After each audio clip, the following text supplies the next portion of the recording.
شیطان سے جنگ۔ رسول اکرم صلی اللہ علیہ وآلہ وسلم نے فرمایا، شیطان انسان کے دلوں میں وسوسہ پیدا کرتا ہے، اور جبکہ ایک فرشتہ جو اس انسان پر مقرر ہے وہ نیکی کی مسلسل رہنمائی کرتا ہے، شیطان وسوسہ دلا کر حق سے ہٹاتا ہے اور فرشتہ بھلائی کو یاد دلا کر حق کی طرف مائل کرتا ہے۔ جس کے دل میں بھلائی کا خیال آئے وہ سمجھ جائے کہ یہ نیک خیال اللہ کی طرف سے ہے اور اللہ کے لیے شکر بجا لائے، اور جس کے دل میں وسوسہ آئے وہ شیطان سے اللہ کی پناہ مانگے۔ پھر آپ صلی اللہ علیہ وآلہ وسلم نے یہ آیت تلاوت فرمائی جس کا ترجمہ ہے،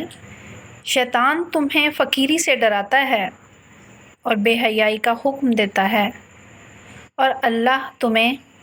گناہوں کی بخشش اور فضل و کرم کی امید دلاتا ہے، اور اللہ بڑا ہی وسعت والا اور خوب جاننے والا ہے۔